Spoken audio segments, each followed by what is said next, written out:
Bonjour à tous et bienvenue sur notre chaîne.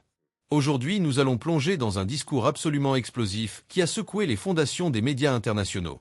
Ibrahim Traoré vient de lancer une attaque frontale sans précédent contre France 24, CNN et la BBC, dénonçant leurs mensonges systématiques sur l'Afrique. Ce jeune leader burkinabé de 34 ans a décidé de dire la vérité que personne n'ose prononcer. Il démasque la manipulation médiatique, révèle l'exploitation des ressources africaines et expose les crimes historiques cachés par l'Occident. Ce discours marque un tournant historique dans les relations entre l'Afrique et les médias occidentaux. Si vous voulez comprendre ce qui se passe réellement en Afrique et pourquoi les grandes chaînes ne vous disent jamais toute la vérité, cette vidéo est absolument essentielle. N'oubliez pas de laisser un like et de vous abonner à la chaîne pour ne rien manquer de nos analyses. Activez la cloche de notification pour être alerté dès qu'une nouvelle vidéo est disponible.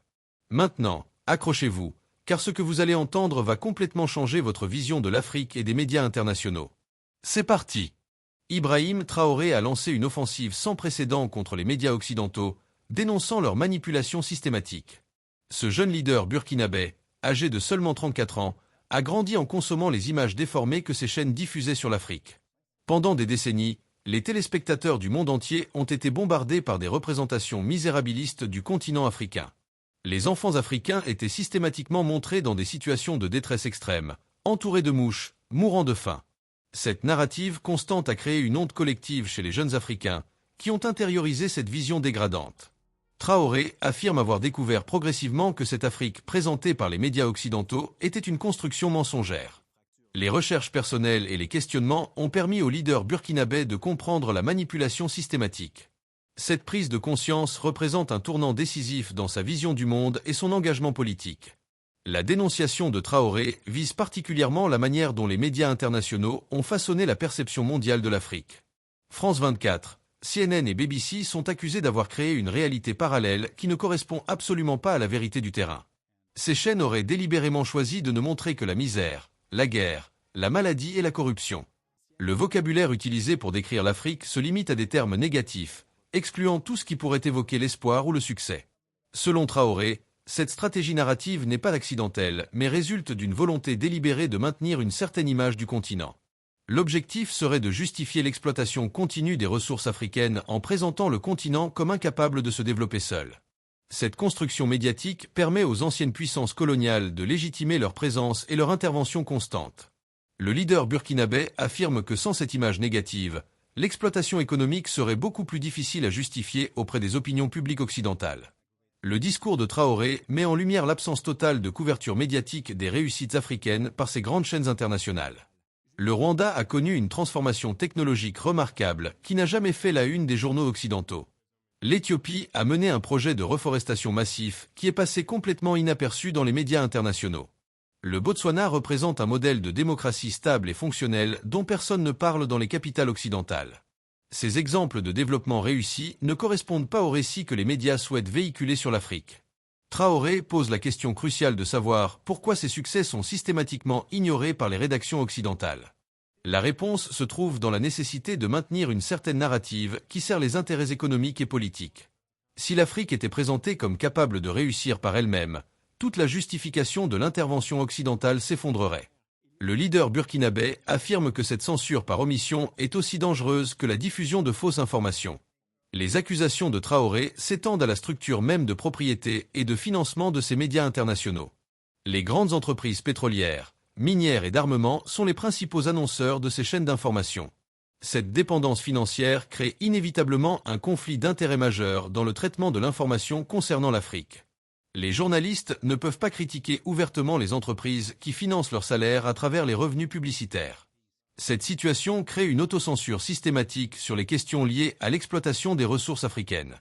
Traoré souligne que les cartels pharmaceutiques et les fabricants d'armes font également partie de ces annonceurs influents. Le système médiatique occidental fonctionne donc comme un mécanisme de défense des intérêts économiques plutôt que comme un outil d'information objective. Cette réalité explique pourquoi certains sujets sont abordés tandis que d'autres sont complètement ignorés. Le leader burkinabé affirme que cette collusion entre médias et grandes entreprises constitue une menace pour la vérité et la justice. La critique de Traoré s'attaque également au système monétaire qui maintient l'Afrique dans une dépendance économique permanente. 14 pays africains utilisent encore une monnaie coloniale française, le franc CFA, imposé par l'ancienne puissance coloniale. Cette situation économique anachronique oblige ces nations à déposer 50% de leurs réserves dans le trésor français. Le système va encore plus loin en appliquant des intérêts négatifs sur cet argent, forçant les pays africains à payer pour utiliser leur propre monnaie. Traoré calcule que ce mécanisme permet à la France de transférer 500 milliards de dollars par an depuis l'Afrique. Pourtant, les médias internationaux ne consacrent aucune investigation approfondie à ce système d'exploitation moderne.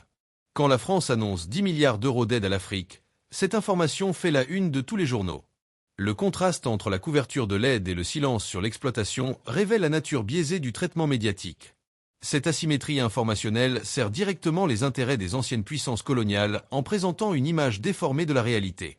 Le leader burkinabé dénonce également le système britannique qu'il considère comme encore plus sophistiqué dans son exploitation. Londres est devenu le centre mondial du blanchiment d'argent, avec la City servant de paradis fiscal pour les capitaux illicites. Chaque centime volé en Afrique transite par les territoires britanniques ou leurs dépendances offshore comme Jersey, Guernesey ou les îles Caïmans. Ces juridictions permettent de dissimuler les richesses africaines détournées tout en restant sous contrôle britannique indirect. Traoré affirme que c'est là que se cachent les véritables richesses du continent africain, volées et blanchies. Le système américain fonctionne différemment mais avec la même efficacité, selon le leader burkinabé. Les États-Unis maintiennent 46 bases militaires sur le continent africain sous prétexte de lutte contre le terrorisme. L'objectif réel serait le contrôle des ressources stratégiques et la surveillance des dirigeants africains. Des drones survolent l'espace aérien africain quotidiennement, des dispositifs d'écoute sont installés partout sur le territoire. Cette présence militaire massive permet de maintenir une pression constante sur les gouvernements africains et d'intervenir rapidement si nécessaire. La nouvelle puissance chinoise en Afrique fait également l'objet d'une analyse critique de la part de Traoré. La Chine prône une coopération gagnant-gagnant et construit effectivement des infrastructures importantes sur le continent africain. Cependant, le leader burkinabé s'interroge sur le véritable coût de cette présence économique croissante de Pékin. En échange de leurs investissements, les Chinois obtiennent des concessions portuaires de 99 ans et des droits miniers considérables.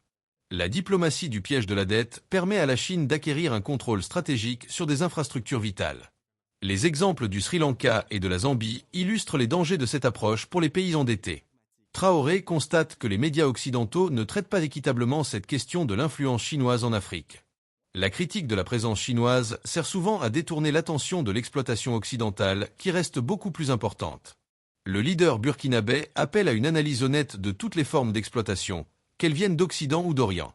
L'attaque de Traoré contre les médias occidentaux s'intensifie lorsqu'il aborde la question de la propriété de ses organes de presse. Jeff Bezos a racheté le Washington Post, ce qui soulève des questions légitimes sur l'indépendance éditoriale du journal. L'empire médiatique de Rupert Murdoch contrôle Fox News, le Wall Street Journal, le Sun et le Times, diffusant tous le même message. Carlos Slim, milliardaire mexicain ayant fait fortune en monopolisant les télécommunications, est devenu actionnaire principal du New York Times. Ces concentrations de propriété médiatique entre les mains de quelques milliardaires remettent en question l'idée même de presse libre. Traoré affirme que ces médias ne peuvent pas prétendre faire du journalisme indépendant dans ces conditions. Les intérêts financiers des propriétaires influencent nécessairement la ligne éditoriale et les choix de couverture. Le leader burkinabé souligne que ces médias sont en réalité des entreprises au service d'autres entreprises. Cette réalité explique pourquoi certains sujets sont traités avec complaisance tandis que d'autres font l'objet d'une censure de fait. La formation des journalistes occidentaux constitue un autre point de critique majeur dans le discours de Traoré. Les rédacteurs en chef proviennent tous des mêmes écoles d'élite comme Harvard, Yale, Oxford ou Cambridge. Cette homogénéité de formation crée une vision du monde uniforme et des préjugés partagés par l'ensemble de la profession. Les correspondants en Afrique parlent généralement seulement le français et l'anglais, ignorant totalement les langues locales.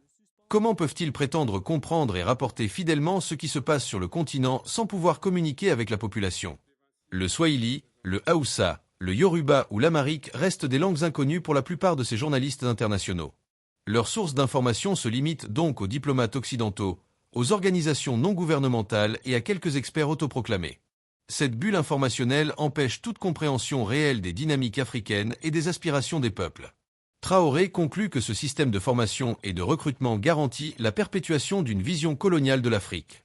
Les médias occidentaux ne peuvent pas changer tant que leur structure reste dominée par cette élite déconnectée des réalités africaines. Le discours de Traoré représente un moment historique dans les relations entre l'Afrique et les médias occidentaux. Pour la première fois, un dirigeant africain défie ouvertement et publiquement les plus grandes chaînes d'information mondiales. Cette confrontation directe marque la fin d'une époque où les médias occidentaux pouvaient façonner l'image de l'Afrique sans rencontrer de résistance. Le leader burkinabé incarne une nouvelle génération de dirigeants africains qui refusent d'accepter passivement les narratives imposées de l'extérieur. Son message résonne particulièrement auprès de la jeunesse africaine qui a grandi avec Internet et les réseaux sociaux. Ces jeunes Africains ne dépendent plus exclusivement des médias traditionnels occidentaux pour s'informer et se forger une opinion. Ils créent leur propre contenu, racontent leurs propres histoires et construisent leur propre narrative sur l'Afrique. Traoré affirme que ce changement est irréversible et que le monopole médiatique occidental s'effondre progressivement. Les médias internationaux doivent désormais faire face à une contestation croissante de leur légitimité à parler de l'Afrique. Cette nouvelle réalité ouvre la voie à une pluralité de voix et de perspectives sur le continent africain. L'analyse de Traoré concernant les ressources naturelles africaines révèle un paradoxe économique profondément troublant et systématique. Le continent africain possède 70% des réserves mondiales de cobalt, un minerai absolument essentiel pour la technologie moderne. Tous les téléphones portables, ordinateurs et voitures électriques dépendent du cobalt pour fonctionner correctement et efficacement. Ce cobalt provient principalement de la République démocratique du Congo, où les conditions d'extraction sont souvent déplorables. Pourtant, les Congolais ordinaires n'ont pas les moyens financiers d'acheter les téléphones portables qui contiennent leur propre cobalt. Cette situation absurde illustre parfaitement le système d'exploitation qui maintient l'Afrique dans la pauvreté malgré ses richesses. Le leader burkinabé souligne que ce n'est pas un accident, mais le résultat d'une organisation économique délibérée. Les profits générés par l'extraction du cobalt ne bénéficient jamais aux populations locales qui vivent sur ces terres. Le platine représente un autre exemple frappant de cette exploitation systématique des ressources africaines au profit des entreprises étrangères. L'Afrique détient 90% des réserves mondiales de ce métal précieux indispensable à l'industrie moderne.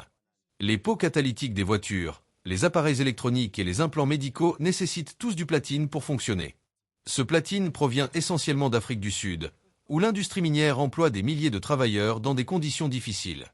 Cependant, l'Afrique du Sud fait face à des taux de chômage massifs qui touchent des millions de personnes. Traoré pose la question fondamentale de savoir comment un pays si riche en ressources peut avoir tant de chômeurs. La réponse se trouve dans la structure de l'économie minière qui extrait la richesse sans la redistribuer localement. Les bénéfices sont rapatriés vers les sièges sociaux des multinationales installées en Europe, en Amérique ou en Australie. Cette fuite des capitaux prive les pays africains des revenus qui pourraient financer le développement et créer des emplois. Le leader burkinabé affirme que cette situation n'est pas une fatalité, mais le résultat de décisions politiques et économiques. La production d'or africaine constitue un troisième pilier de cette richesse continentale qui ne profite pas aux Africains. L'Afrique fournit 30% de la production mondiale d'or, extrait au Mali, au Burkina Faso, au Ghana et en Tanzanie. Cet or coule à flot des terres africaines vers les coffres-forts et les bijouteries du monde entier. Pourtant, les populations vivant sur ces terres riches en or baignent dans une pauvreté extrême et persistante. Traoré dénonce cette situation scandaleuse où la richesse du sous-sol ne se traduit jamais en développement en surface. Les villages entourant les mines d'or manquent souvent d'eau potable, d'électricité et de services de santé de base. Les travailleurs des mines reçoivent des salaires dérisoires qui ne leur permettent pas de sortir de la pauvreté. Pendant ce temps, les cours de l'or atteignent des sommets historiques sur les marchés internationaux. Cette contradiction révèle la nature profondément injuste du système économique mondial qui gouverne l'extraction des ressources. Le leader burkinabé appelle à une renégociation complète des contrats miniers pour assurer une distribution équitable des richesses. Les diamants africains représentent peut-être le symbole le plus visible et le plus scandaleux de cette exploitation. L'Afrique fournit 65% de la production mondiale de diamants, extraits au Botswana, en Angola, au Congo et en Sierra Leone. Des milliards de dollars de diamants sont extraits chaque année des sols africains pour orner les vitrines des joailleries de luxe. Les mineurs qui extraient ces pierres précieuses vivent souvent avec moins d'1 $ par jour, dans des conditions de travail dangereuses. Traoré souligne l'obscénité morale de cette situation où la misère côtoie directement l'extraction de richesses fabuleuses. Les guerres civiles en Sierra Leone et au Congo ont été alimentées par le commerce des diamants de sang. Ces conflits ont causé des millions de morts, tandis que les profits du commerce des diamants enrichissaient des intermédiaires internationaux. Le leader burkinabé affirme que le système de certification Kimberley n'a pas résolu fondamentalement le problème de l'exploitation. Les mécanismes de traçabilité restent insuffisants et facilement contournés par les réseaux de contrebande organisés. La question n'est pas seulement celle des diamants de conflit, mais celle de l'ensemble du système d'extraction. L'uranium africain alimente les centrales nucléaires du monde entier tout en laissant l'Afrique dans l'obscurité électrique. Le continent possède 35% des réserves mondiales de cet élément radioactif stratégique extrait au Niger, en Namibie et en Afrique du Sud. Les centrales nucléaires françaises fonctionnent grâce à l'uranium nigérien, éclairant les rues de Paris et de Lyon. Les lampadaires des boulevards parisiens brillent toute la nuit grâce à l'électricité produite par l'uranium du Sahel. Pendant ce temps, les villages nigériens qui entourent les mines d'uranium n'ont pas accès à l'électricité. Cette situation représente pour Traoré l'exemple parfait de l'absurdité et de l'injustice du système néocolonial actuel. Les familles nigériennes s'éclairent à la lampe à pétrole ou à la bougie pendant que leur uranium éclaire l'Europe. La contamination radioactive affecte les populations locales sans qu'aucune compensation adéquate ne soit versée aux victimes. Le leader burkinabé dénonce l'hypocrisie des discours sur la transition énergétique qui ignorent cette exploitation continue. L'uranium africain permet la production d'énergie propre en Occident au prix de la santé des Africains. La question centrale posée par Traoré transcende la simple énumération des ressources pour interroger la structure même du système. Comment l'Afrique peut-elle rester pauvre tout en étant objectivement le continent le plus riche en ressources naturelles ? Cette question fondamentale renverse la perspective habituelle qui présente la pauvreté africaine comme un état naturel. Le leader burkinabé affirme que la pauvreté africaine n'est pas une fatalité climatique, géographique ou culturelle. Elle résulte directement et mécaniquement de l'organisation de l'économie mondiale qui extrait les richesses sans les redistribuer. Le colonialisme n'a pas pris fin avec les indépendances des années 60, mais a simplement changé de forme. Les anciennes puissances coloniales sont revenues occuper les terres sous forme d'entreprises multinationales plutôt que d'administration coloniale. Ce qui était pris par la force militaire est maintenant obtenu par des accords commerciaux présentés comme légitimes. Ce qui était régi par la force brute est maintenant contrôlé par les mécanismes du crédit international. Cette transformation permet de maintenir l'exploitation tout en la rendant moins visible et moins ouvertement violente. L'assassinat de Patrice Lumumba constitue pour Traoré un crime fondateur qui révèle la violence du système néocolonial. Le Premier ministre congolais a été tué le 17 janvier 1961 dans des circonstances particulièrement atroces. L'agent de la CIA Larry Develin a avoué son implication dans cette opération d'élimination d'un dirigeant démocratiquement élu. Des mercenaires belges ont exécuté Lumumba puis ont dissous son corps dans de l'acide pour effacer toute trace. Certains ont même gardé ses dents comme macabre souvenir de leur participation à cet assassinat politique majeur. En 2022, après 61 ans, cette dent a finalement été rendue à la famille Lumumba. Cette restitution tardive a été présentée comme un geste humanitaire de la Belgique envers le Congo. Mais Traoré pose les questions essentielles que les médias occidentaux n'ont jamais posées avec suffisamment d'insistance. Où sont les responsables de ce crime qui ont organisé et exécuté l'assassinat d'un chef d'État légitime ? Pourquoi les documents de la CIA concernant cette opération n'ont-ils jamais été totalement déclassifiés et publiés ? Pourquoi la Belgique n'a-t-elle jamais été inquiétée pour les crimes coloniaux commis au Congo pendant des décennies ? L'assassinat de Thomas Sankara représente un autre crime historique majeur qui hante la conscience africaine contemporaine. Le 15 octobre 1987, l'espoir de l'Afrique a été brutalement éteint par les balles de ses assassins. Sankara était devenu le symbole d'une Afrique capable de se développer par elle-même sans dépendre de l'aide occidentale. Il avait vacciné 2,5 millions d'enfants burkinabés contre la rougeole et la méningite en quelques années seulement. Son programme de reforestation avait permis de planter 10 millions d'arbres pour lutter contre la désertification du Sahel. Le taux d'alphabétisation était passé de 13% à 73% grâce à des politiques éducatives ambitieuses. Sankara avait accordé l'égalité des droits aux femmes dans une société traditionnellement patriarcale et conservatrice. Il avait interdit les mutilations génitales féminines malgré la résistance de certaines communautés traditionnelles attachées à ces pratiques. La corruption gouvernementale avait été combattue avec une détermination qui dérangeait les élites habituées au détournement de fonds. Sankara lui-même avait vendu les Mercedes officielles pour utiliser des Renault 5 dans une démarche d'austérité exemplaire. Cette simplicité volontaire contrastait radicalement avec le train de vie luxueux des autres dirigeants africains de l'époque. Le crime le plus grave de Thomas Sankara aux yeux du système néocolonial fut son rejet des institutions financières internationales. Il avait refusé les prêts du FMI et de la Banque mondiale, qui imposaient des conditions d'ajustement structurel dévastatrices. Sankara avait déclaré que l'Afrique ne devait pas payer les dettes contractées par des régimes corrompus au bénéfice des colonisateurs. Cette position radicale menaçait tout le système de domination financière qui maintient l'Afrique dans la dépendance économique. Les dirigeants qui avaient précédé Sankara avaient contracté ces dettes pour le compte des anciennes puissances coloniales. Ces prêts n'avaient jamais bénéficié aux populations africaines, mais avaient servi à enrichir des élites corrompues. Sankara affirmait donc que ces dettes étaient illégitimes et ne devaient pas être remboursées par les peuples africains. Cette déclaration signait son arrêt de mort dans le système international qui ne pouvait tolérer un tel précédent. Blaise Compaoré, son meilleur ami et compagnon d'armes, l'a finalement trahi et assassiné avec le soutien actif de la France. Les archives de Jacques Foccart, conseiller de la France pour les affaires africaines, contiennent tous les détails de cette opération.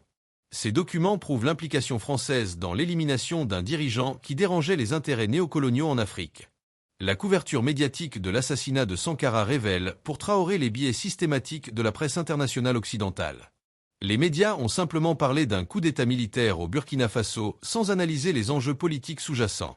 Aucun article n'a évoqué les rêves de Sankara pour son pays et pour l'ensemble du continent africain.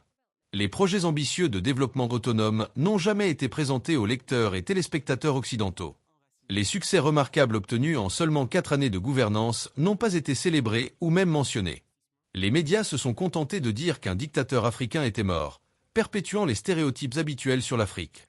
Cette simplification abusive efface la complexité politique et les enjeux internationaux qui ont conduit à cet assassinat. Traoré affirme que cette couverture biaisée n'est pas accidentelle, mais reflète les intérêts des propriétaires de ces médias. Raconter honnêtement l'histoire de Sankara aurait obligé à questionner le rôle de la France et du système néocolonial. Cette remise en question aurait pu inspirer d'autres dirigeants africains à suivre la voie de l'indépendance économique réelle. Les médias occidentaux ont donc choisi de minimiser l'importance de Sankara pour éviter qu'il ne devienne un martyr inspirant.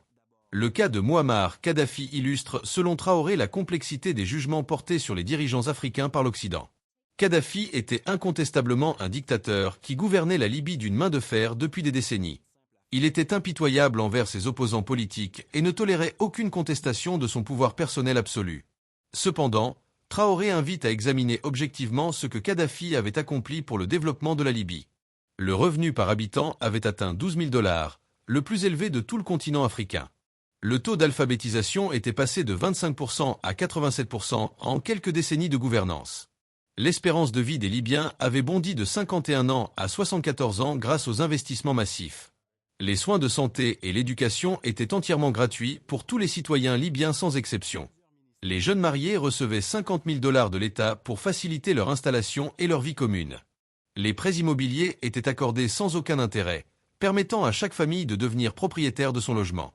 Chaque naissance donnait droit à 5 000 $ versés par l'État pour soutenir les familles dans leurs dépenses. L'essence coûtait seulement 14 centimes le litre, rendant les déplacements accessibles à tous les citoyens libyens. Le projet de la Grande Rivière artificielle représentait l'ambition technologique la plus impressionnante du régime de Kadhafi.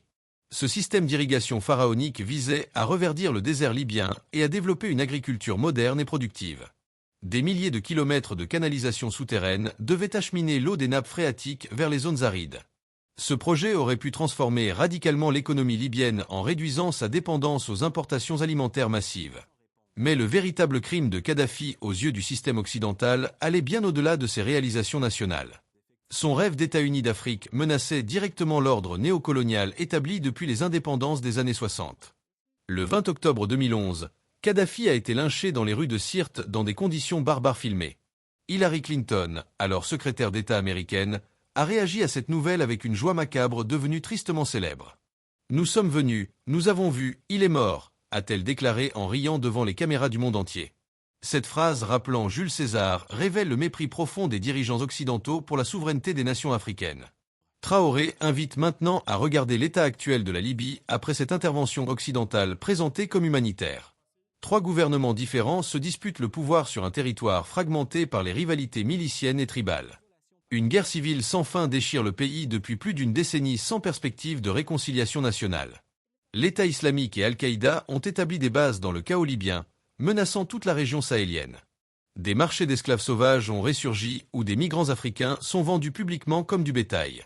Même CNN a montré ces images insoutenables en 2017, révélant l'ampleur de la catastrophe humanitaire. Le pétrole libyen est pillé par différentes factions armées qui se battent pour le contrôle des installations pétrolières. Les dépôts d'armes de Kadhafi ont été vidés et les armes disséminées dans tout le Sahel. Ces armes alimentent aujourd'hui l'insurrection terroriste au Mali, au Niger, au Burkina Faso, au Nigeria et au Tchad. La question posée par Traoré résonne comme une accusation terrible contre les interventions occidentales en Afrique et au Moyen-Orient. Appelez-vous cela démocratie quand un pays sombre dans le chaos total après votre intervention militaire dite humanitaire? Appelez-vous cela liberté quand les populations vivent dans une insécurité permanente pire que sous la dictature précédente? Appelez-vous cela succès quand toute la région est déstabilisée pour des décennies par les conséquences de votre action? Le leader burkinabé affirme que l'Occident veut maintenant faire subir le même sort au Sahel qu'à la Libye. La tentative de transformer le Mali, le Niger et le Burkina Faso en États faillis suit exactement le même schéma. L'objectif serait de créer un chaos permanent qui justifierait une présence militaire occidentale prolongée dans la région. Mais cette fois, selon Traoré, les peuples du Sahel se sont réveillés et ont compris le mécanisme de manipulation. Les leçons de la Libye, de la Syrie et de l'Irak ont été apprises par la nouvelle génération de dirigeants. Les populations africaines sont désormais unies dans leur refus de se laisser faire sans résistance organisée et déterminée. Cette prise de conscience collective représente un changement historique majeur dans les rapports de force entre l'Afrique et l'Occident. L'opération Barkhane symbolise pour Traoré l'échec patent de l'approche militaire française au Sahel depuis 2013. L'objectif officiel de cette intervention était de lutter contre le terrorisme qui menaçait la stabilité de toute la région.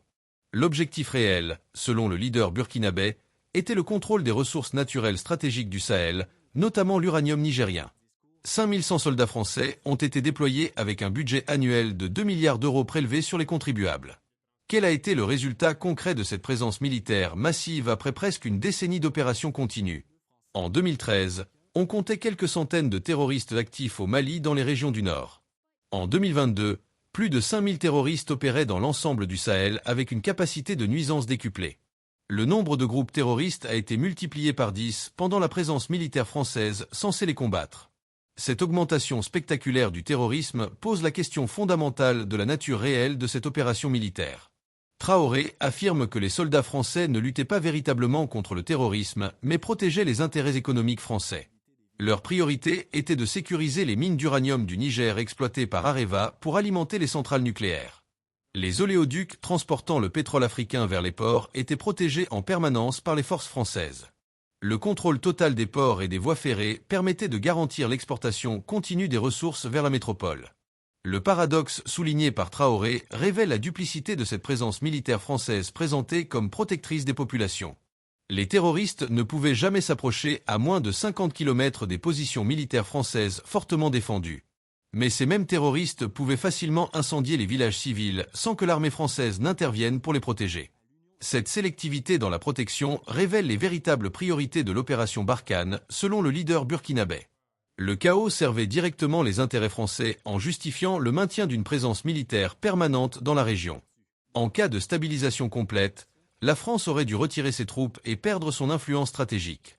Le maintien d'un niveau de violence contrôlé permettait de rester pour des raisons de sécurité tout en continuant l'exploitation. Cette stratégie cynique explique pourquoi le terrorisme n'a jamais vraiment été vaincu malgré les moyens militaires considérables déployés. La mission de maintien de la paix de l'ONU au Mali illustre également cet échec patent des interventions internationales. 15 000 soldats ont été déployés avec un budget annuel de 1,2 milliard de dollars pendant 10 ans. Le résultat de cette présence onusienne massive a été catastrophique selon tous les indicateurs de sécurité et de développement. Plus de 300 soldats de l'ONU sont morts dans des attaques terroristes sans que la situation ne s'améliore. Des milliers de civils maliens ont été tués pendant que les casques bleus étaient censés les protéger. Le terrorisme n'a pas diminué mais a considérablement augmenté en intensité et en extension géographique pendant cette période. Le cas de Wagner représente pour Traoré un contraste saisissant qui démontre l'hypocrisie des critiques occidentales contre la Russie. Les médias occidentaux répètent inlassablement que Wagner est dangereux et que les Russes envahissent l'Afrique avec des intentions malveillantes. Wagner est arrivé au Mali et au Burkina Faso avec environ 1000 soldats, soit 5 fois moins que les effectifs français. Que s'est-il passé dans les 6 mois suivant l'arrivée de ces forces russes dans les zones de combat? Les terroristes qui contrôlaient des territoires entiers ont fui ou ont été neutralisés par des opérations militaires efficaces. Les villages qui vivaient dans la terreur permanente sont devenus sécurisés et les populations ont pu reprendre leurs activités. Voilà, nous arrivons à la fin de cette analyse du discours choc d'Ibrahim Traoré contre les médias occidentaux. Comme vous avez pu le constater, ce leader burkinabé n'a pas mâché ses mots en dénonçant la manipulation systématique de l'information sur l'Afrique. Il a révélé des vérités dérangeantes sur l'exploitation des ressources, les crimes historiques et l'hypocrisie médiatique qui façonnent notre perception du continent africain.